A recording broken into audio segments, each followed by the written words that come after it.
Shalom Pak Bambang, saya mau izin bertanya. Benarkah peristiwa salib itu fakta sejarah? Mohon pencerahannya. Hari ini, seluruh umat Kristen Ortodok dan gereja-gereja Katolik Ritus Timur merayakan Paskah, yaitu kebangkitan Kristus dari antara orang mati setelah menjalani Saumul Kabir, yaitu puasa besar. Kalau di gereja Ortodok Koptik selama 55 hari, pada hari ini di seluruh dunia, umat Kristen Timur merayakan kebangkitan Yesus Kristus dari antara orang mati. Saudara-saudara yang terkasih dalam Tuhan, kali ini saya akan bicara sekitar salib, Jumat Agung, dan Minggu Paskah. Dan peristiwa ini benar-benar adalah peristiwa sejarah. Karena itu, tema yang akan saya bahas adalah tak hanya kredo teologis, tetapi didukung oleh fakta historis. Sebagaimana kita tahu bahwa di dalam konon al-iman atau pengakuan iman kita, setiap kali ibadah kita membaca mengenai penderitaan, penyaliban, dan kebangkitan Kristus, serta kenaikannya ke surga. Wa suliba an ala ahdil Pilatus Pontiu wa ta'alama wa kubira wa khoma fi yaumis salis alama fil kutub wa so'ida ila samai wa jalasa an yaminil ab.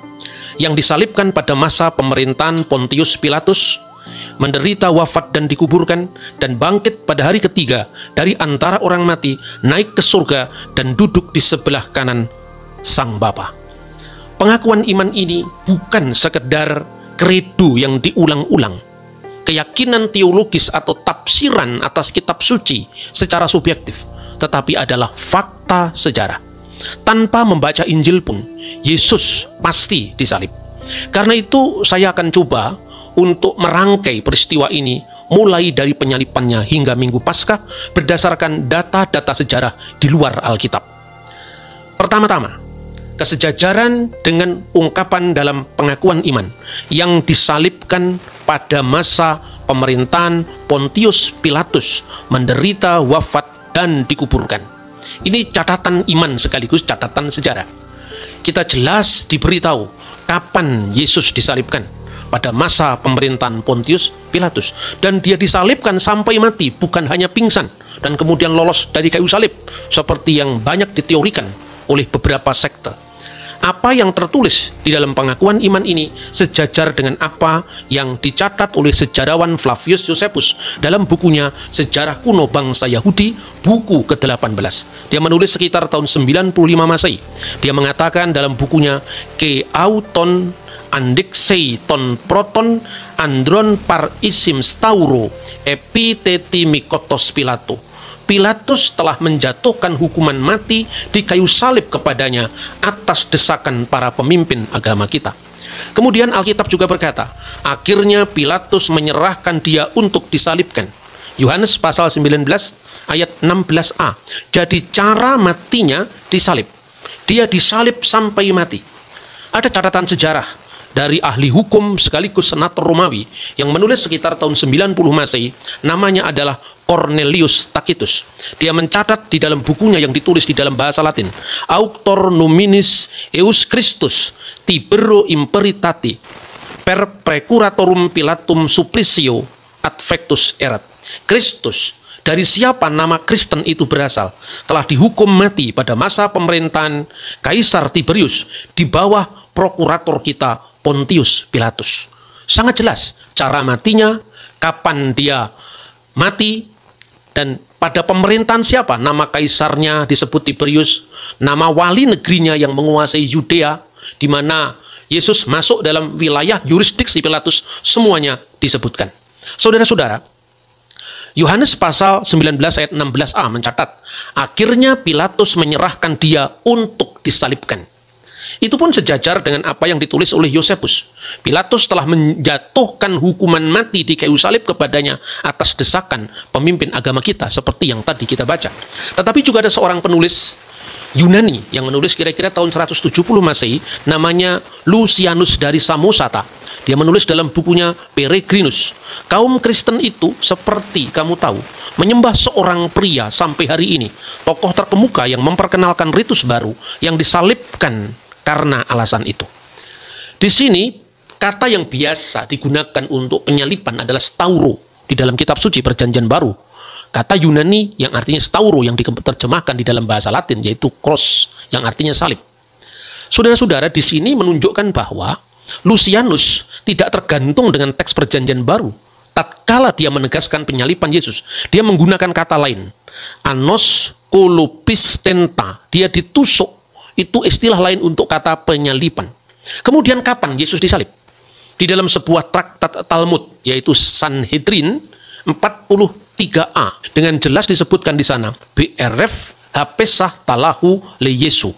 Pada waktu menjelang Paskah telah digantung Yesus. Orang Yahudi tidak mengenal kata salib, karena penyalipan itu adalah cara hukuman menurut hukum Romawi. Di dalam kitab Taurat yang dikenal adalah digantung. Karena itu dalam sejumlah traktat yang lain, Yesus selalu disebut sebagai Yesu Hatalui, Yesus yang digantung. Dan kapan dia dieksekusi?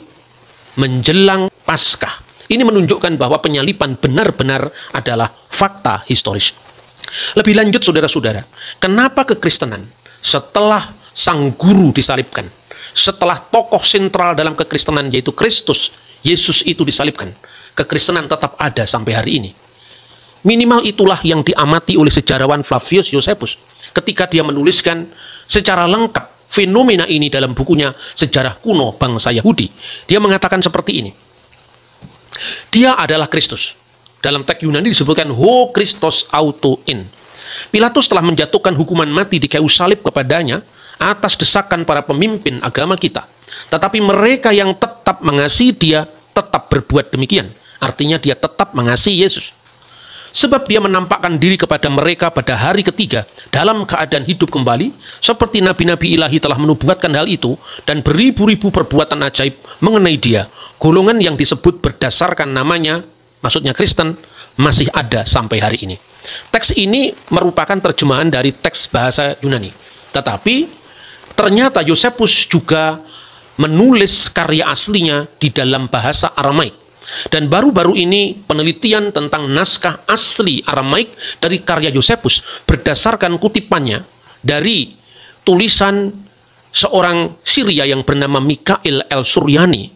Dia menyajikan The Syriac Testimonium. Dan tidak ada perbedaan antara teks Yunani dengan teks Syriak atau Aramaik kecuali dalam hal penekanan tertentu. Misalnya, ketika teks di dalam bahasa Yunani menyebutkan dia adalah Kristus, bagaimana mungkin seorang yang tidak percaya bahwa Yesus itu adalah Mesias mengatakan dia adalah Kristus? Teks dalam bahasa Yunani ini memang ditujukan untuk para pembaca Yunani, di mana ungkapan Kristus lebih longgar maknanya daripada kata ha-Mosiah dalam bahasa Ibrani atau Mesiha dalam bahasa Aram. Setelah ditemukan teks dalam bahasa Aram, ternyata bunyinya dalam teks bahasa Aram adalah Mistafra de Mesiha itauhu. Mungkin saja dia adalah Mesias itu. Tampaknya dia adalah Mesias. Bagi saudara-saudara yang mendalami, paling tidak awam dengan studi bahasa-bahasa Timur Tengah, khususnya Aramaik, kata mistabar atau mistafra ini juga muncul di dalam kitab Injil, yaitu Lukas pasal 3 ayat 23, pesito atau pesita Aramaik. Misalnya di sana disebutkan, Huden Yesua itauhi wa aikbar senin tlatin umistabar wa bar Yosef barheli. Ketika Yesua mulai pekerjaannya, ia berumur kira-kira 30 tahun, dan menurut anggapan orang, dia anak Yusuf, anak Eli. Jadi kata mistabar atau mistafra persis sama yang dipakai Josephus ketika dia bicara mistafra de Mesiha itauhu. Mungkin saja dia adalah Mesias. Dengan demikian, kajian-kajian para ahli sebelum ditemukannya naskah Syriak dari karya Josephus, ini tentu waktu itu mengandaikan dengan anggapan tidak mungkin seorang Yahudi mengucapkan kata Kristus untuk Yesus, karena dia tidak percaya bahwa Yesus adalah Mesias. Tetapi dengan penelitian yang lebih mendalam tentang penggunaan kata-kata Yunani, Latin pada masa itu telah menunjukkan bahwa keraguan-raguan semacam itu sekarang mulai ditepis. Nah, saudara-saudara yang terkasih di dalam Tuhan, catatan sejarah tentang kebangkitan Yesus di antara orang mati tentu tidak seeksplisit catatan tentang kematiannya. Ketika Anda memberitakan seorang pejabat negara, apalagi seorang yang memiliki signifikasi politik, meninggal, tentu itu beritanya lebih luas.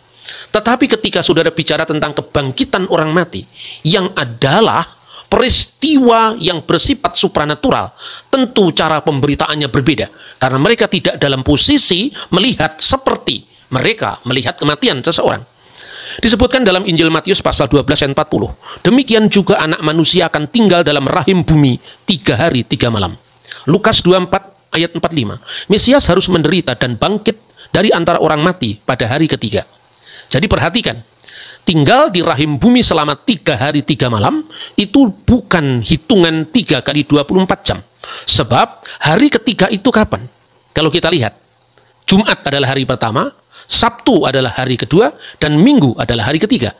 Kalau seandainya Yesus itu wafat sebelum hari Jumat, dan semua orang sepakat kebangkitannya hari Minggu, maka tentu dia akan bangkit bukan pada hari ketiga, tapi bisa hari keempat atau hari kelima, yang jelas lebih daripada 3 atau hari ketiga. Saya ingin membacakan teks Yosefus secara lebih lengkap, menurut versi pendek, yang mungkin itu dilestarikan dari bahasa Aramaik, dan kutipannya yang ditulis dalam sebuah literatur bahasa Arab yang berjudul Kitab Al-Unwan atau Kitabul Unwan, yang ditulis oleh Anba Agabius. Pada waktu itu ada seorang saleh yang bernama Yesus. Innahu kana fi hadzal zaman rajulun hakim yaqulu lahu Iswa. Di dalam terjemahan bahasa Arab ini Aba Agabius menggunakan kata Iswa karena di dalam teks bahasa Aram nama Yesus itu adalah Yesu atau Yeshua, yang kadang-kadang huruf yod itu dialih aksarakan menjadi alef atau kadang-kadang ajin.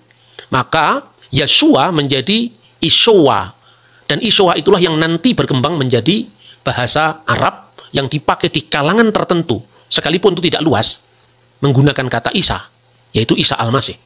Dan banyak orang dari kalangan Yahudi maupun bangsa bukan Yahudi menjadi muridnya.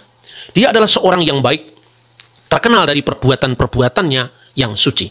Pilatus telah menghukumnya dengan cara menyalibkannya hingga mati. Dan mereka yang menjadi murid-muridnya tidak pernah mundur untuk tetap menjadi murid-muridnya. Dan ini menarik di dalam teks bahasa Arab. Disebutkan, وَذَكَرُوا إِنَّهُ ظُهَرَ لَهُمْ بَعْدَ ثَلَاثَةِ أَيَّامٍ مِنْ صَلَبِهِ وَإِنَّهُ عَصَى la'allahu huwal masih. Mereka melaporkan bahwa Yesus telah menampakkan diri kepada mereka pada hari yang ketiga setelah penyalipannya, dan ia hidup kembali. Dengan kenyataan itu mungkin saja dia adalah Mesias. Fala'allahu huwa al-masih, sebagaimana yang dinubuatkan nabi-nabi dengan mujizat. Dari Jumat Agung hingga Minggu Paskah pada masa kuno dikenang dalam liturgi oleh gereja-gereja sepanjang segala abad. Mengenang Jumat Agung sampai Minggu Paskah itu telah tercatat dalam dokumen-dokumen sejak abad pertama Masehi. Saya ingin menunjukkan sebuah dokumen yang ditulis dalam buku yang berjudul Didache, dan Didache itu ditulis kira-kira tahun 90 atau 95 Masehi. Kalau Rasul Yohanes wafat di Efesus pada tahun 96, berarti ketika Didache atau buku katekisasi terkuno di dunia ini ditulis, maka Rasul Yohanes masih hidup. Dikatakan di sana, janganlah kamu puasa seperti orang munafik. Yang disebut orang munafik di sini merujuk kepada orang Yahudi. Mereka puasa pada hari Senin dan Kamis, tetapi hendaklah kamu memelihara puasa pada hari Rabu dan hari persiapan. Hari persiapan yang dimaksudkan adalah hari Jumat. Sejak zaman Rasuli, dengan demikian bisa disimpulkan orang Kristen sudah memperingati Jumat Agung dengan puasa, yaitu puasa Rabu dan Jumat. Ini merupakan reaksi atau salah satu reaksi dari sebuah praktek puasa di dalam agama Yahudi seperti yang tercatat di dalam Traktat Sulkan Aruk 492, Senin dan Kamis, dan Senin setelah Paskah dan setelah Sukot hendaklah kamu berpuasa. Ini merupakan reaksi dari kebiasaan puasa Yahudi yang juga dikaitkan dengan Paskah. Tapi tentu bukan Paskah kebangkitan Kristus, tetapi Paskah keluaran dari tanah Mesir. Data ini juga didukung oleh penulis-penulis Roma, Misalnya yang tadi sudah saya kutip, yaitu Cornelius Tacitus. Mereka biasa berkumpul menjelang fajar pada hari yang ditetapkan secara bergantian.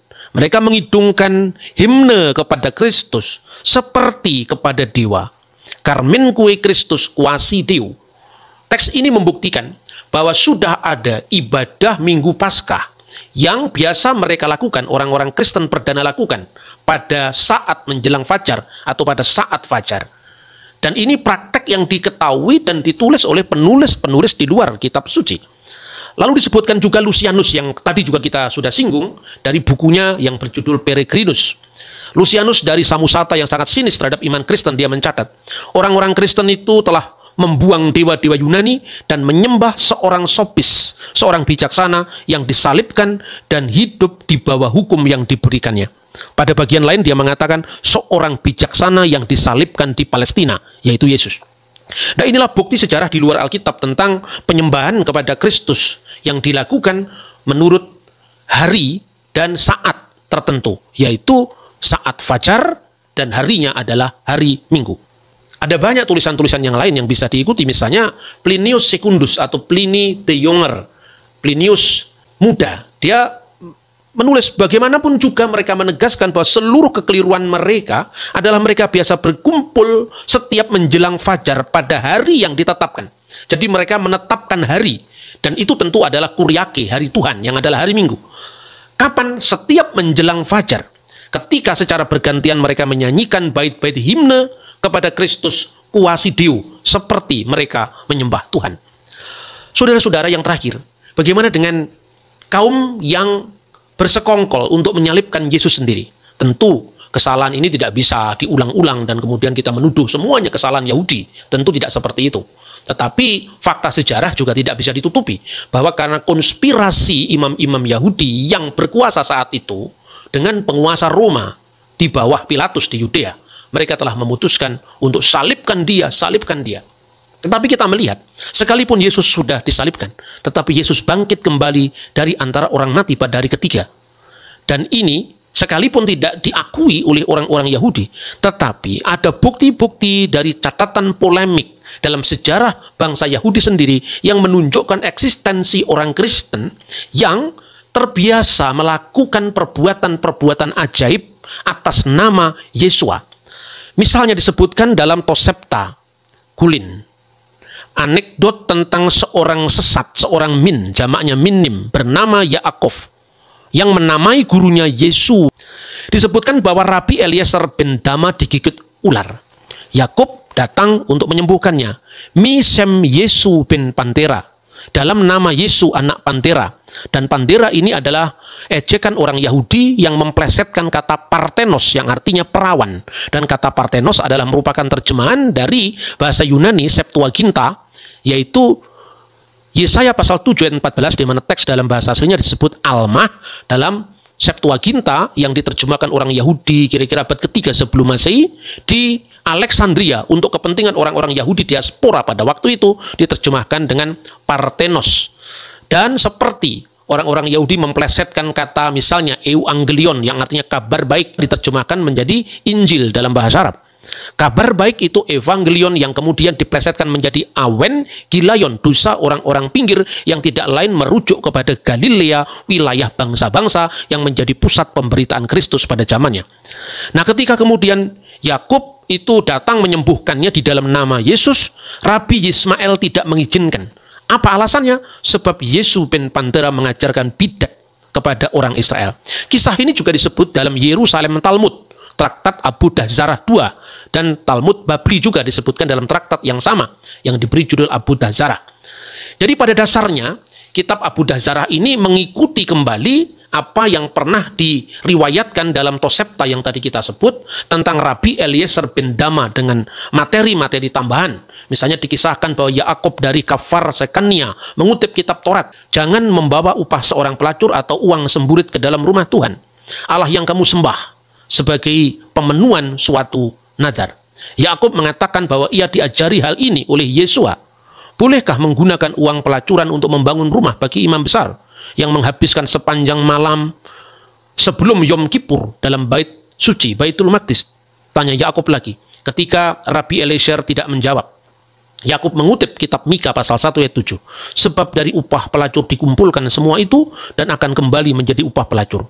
Inilah ajaran Yesus yang menyenangkan Rabi Eliezer. Jadi ini sekilas kutipan, karena ini naskah polemik, yang intinya bagaimana awal perjumpaan orang-orang Yahudi yang tidak menerima Kristus dan orang Yahudi lain yang menerima Kristus. Jadi ini sama-sama orang Yahudi, karena kekristenan itu adalah bagian yang tak terpisahkan dari Yudaisme pada mulanya. Sehingga di dalam kitab Yakobus pasal 2 ayat 2 misalnya, perkumpulan Kristen juga disebut sinagogi, sinagogi imon, yaitu tempat kumpulanmu dalam terjemahan bahasa Indonesia.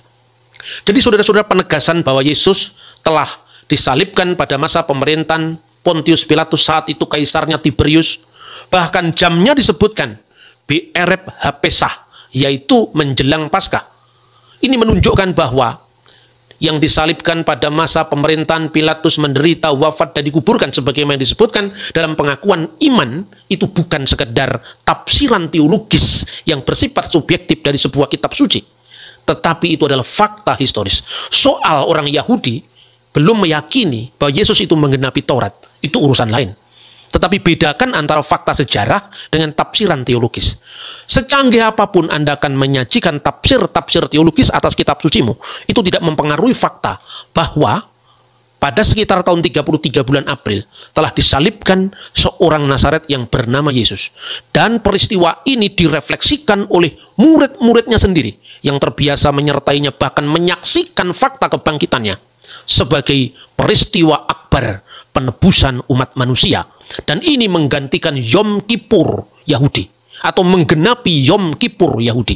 Intinya bahwa Yudaisme mengenal penebusan karena ada upacara Yom Kippur. Yom itu hari, Kippur itu adalah tebusan. Saudara-saudara boleh tidak percaya kepada Yesus, itu adalah urusan Anda. Tetapi kalau saudara mengharapkan tebusan dari penyembelian domba-domba seperti pada saat upacara Yom Kippur, Kristus justru memberikan dirinya sendiri.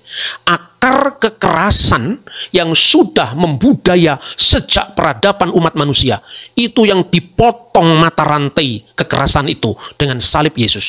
Salib Yesus adalah pemberian cinta Tuhan kepada umatnya. Tinggal saudara-saudara mau menerima atau tidak menerima. Tetapi berita ini adalah berita untuk segala bangsa, untuk segala kaum, untuk segala bahasa. Selamat memperingati Minggu Paskah.